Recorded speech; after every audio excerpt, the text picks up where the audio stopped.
Welcome to Kali twisted stories part 5। जय माँ काली जय माँ तारा, आप सबका भला हो।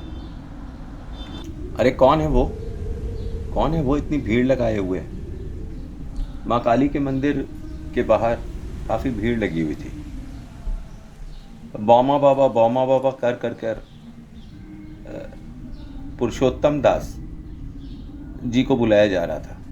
पुरुषोत्तम दास कौन थे? पुरुषोत्तम दास अच्छे खासे बिजनेस करने वाले एक बनिया थे। पुरुषोत्तम दास गुप्ता उनका पूरा नाम था। पर बिजनेस करते करते माँ काली से ऐसी लगन लगी कि अपने सारे कर्तव्यों का निर्वाह करने के बाद उन्होंने घर का त्याग कर दिया और शमशान के पास बने एक काली मंदिर, जो पुराना उजाड़ काली मंदिर था, उसका जीर्णोद्धार किया और वहीं बैठकर पूजा पाठ करने लगे।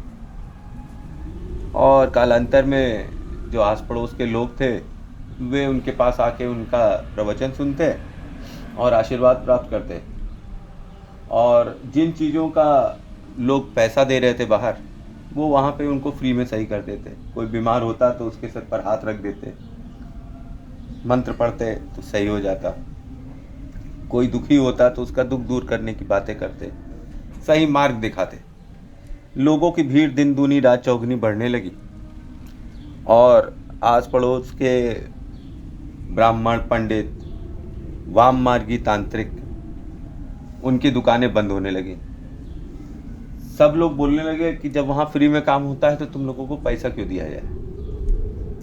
और छोटी छोटी बातें थी माता की जो वे निसंकोच लोगों को बता देते थे। पैसे से उनको लोभ नहीं था। दिन में एक टाइम खाना ही खाते थे और सारे दिन माता के मंदिर में बैठकर जाप करते थे और लोगों की सेवा कर दिया करते थे जितना उनके बूते पे था। यह सब देखकर आस पड़ोस के लोग का भला तो हो ही रहा था, पर कुछ लोगों का जो बुरा हो रहा था वो तो मैंने आपको बता ही दिया। उन्हीं में से एक अघोरियों में से अघोरी बाबा चंचलनाथ के पास आज सब के सब इकट्ठा हुए थे। उन्होंने कहा अगर ऐसा ही चलता रहा तो हम लोगों की दुकानें तो बंद हो जाएंगी।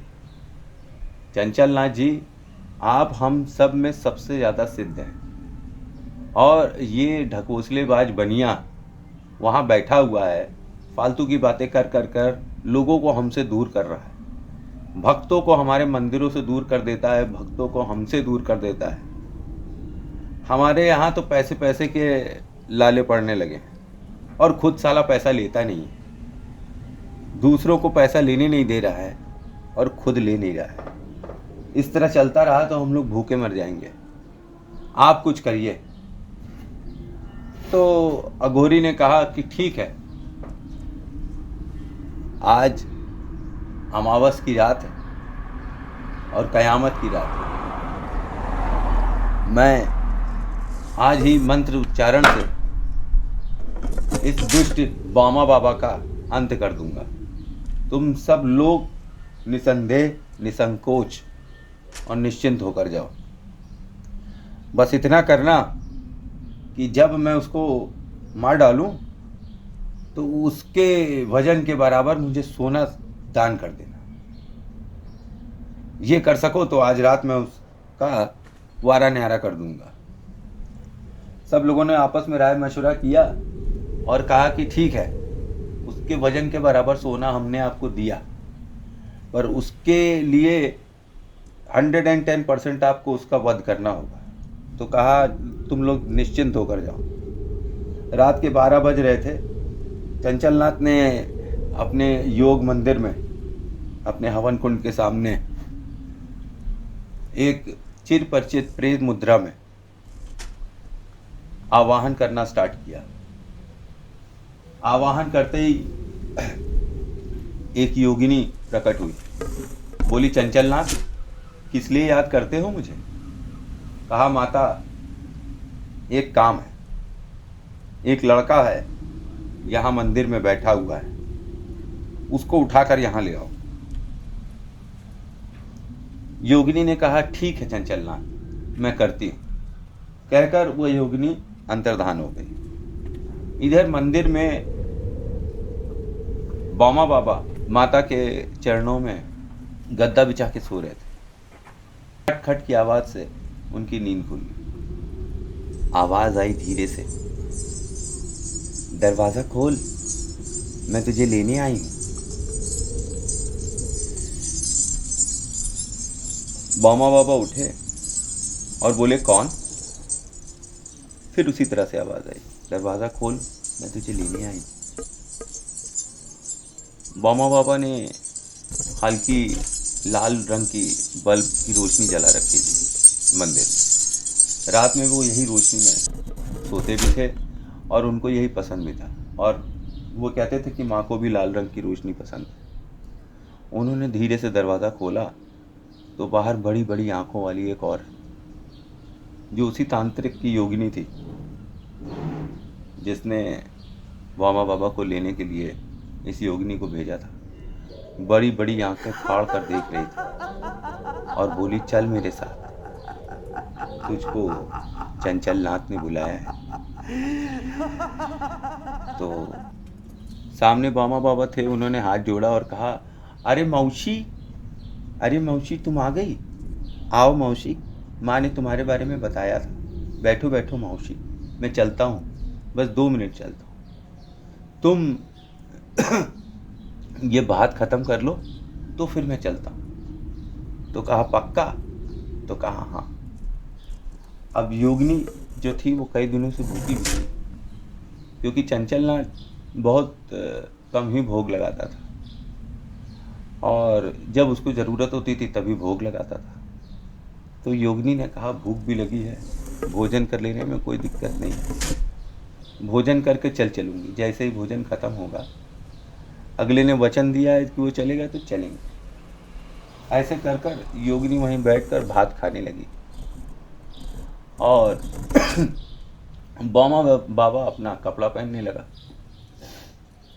इधर काफ़ी देर बीतने पे भी जब बामा बाबा चंचलनाथ के पास नहीं पहुंचा, तो चंचलनाथ ने एक एक कर कर अपनी 64 योगिनियों को माता काली के मंदिर में बामा बाबा को लेने के लिए भेजा। और 64 घंटे बीत गए पर बामा बाबा नहीं आए। उसको समझ में नहीं आ रहा था आज उसकी शक्तियां क्या कर रही हैं। वैसी शक्तियां जो कभी फेल नहीं होती थीं, आज 64 घंटे के बाद 64 बार भेजने पर भी वे नहीं है, वे अपना काम कर कर नहीं लौट रही। उसने अपने झोले से 3 कीले निकाले और उन 3 कीलों को 3 नींबुओं पे अभिमंत्रित कर कर आवाहन किया, और 3 पिशाच प्रकट हो गए। पिशाचों ने बोला, बोलो चंचलनाथ, क्यों याद किया? बोला, मैंने 64 योगिनियों को भेजा हुआ था, वो अभी तक आई नहीं, तुम देख कर आओ कि क्या हुआ, और अगर वहाँ कोई योग क्रिया हो रही है तो उसको कीलित कर दो। कीलित में क्या होगा कि जो योगी होगा या जो तांत्रिक होगा वो वहीं पे ही जड़ समेत बैठ जाएगा, उसकी सारी क्रियाएं एक जगह रुक जाएंगी, तुरंत की तुरंत कीलित। तो तीनों पिशाच भी पहुंचे बामा बाबा के पास। तो वही सवाल, बामा बाबा बोले कि आप भी बैठ जाओ मामा, आप भी बैठ जाओ और भोजन ग्रहण करो, भोजन कर लो तो फिर मैं चलता हूँ। आप भोजन खत्म कर लो तो मैं चलता हूँ। इधर जब 3 पिशाच भी नहीं आए तो वशीकरण करने के लिए एक काली गुड़िया से तांत्रिक चंचलनाथ ने आवाहन किया, और डाकनी, शाकिनी, पिशाचिनी तीनों प्रकट हुई। तीनों ने बोला, चंचलनाथ हमें क्यों याद किया?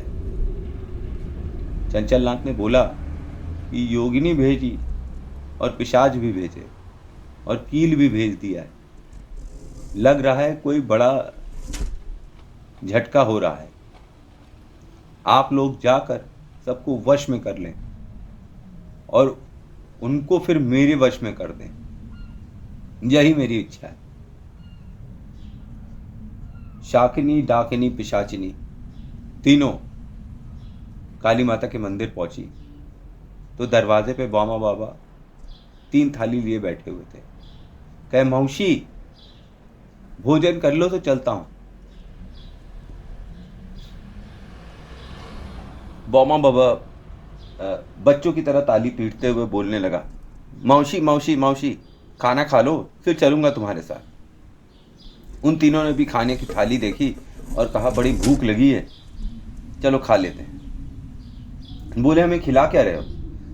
तो बोले बामा बाबू बोले कि मौसी ये माँ मेरे लिए भात बनाती है ना, वही मैं तुम लोगों को दे रहा हूँ। मेरा पेट तो इससे भर जाता है, तो तुम भी पेट भर कर खा लो। ये कहकर शाकिनी, डाकिनी, पिशाचिनी भी भोजन ग्रहण करने लगते हैं।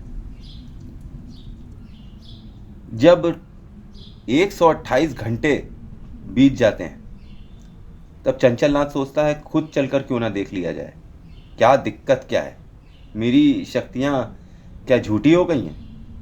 क्या मैंने माता को जो प्रसन्न करने के लिए तपस्या करी थी वो क्षीण हो गई? ये देखने के लिए चंचलनाथ मसानी माता को जागृत करता है और अपने साथ लेकर कहता है, माँ तुम मेरे साथ चलो, आज संपूर्ण मसान की शक्ति लगाकर उस दुष्ट का वध कर देना। तो वो कहती है कि चल चंचलनाथ मैं तेरे साथ हूँ। चंचलनाथ और मसानी माँ पहुँचते हैं माता काली के मंदिर पर, और वहाँ बामा बाबा खाने की 2 थालियाँ लेकर फिर बच्चों की तरह उछल रहे होते हैं।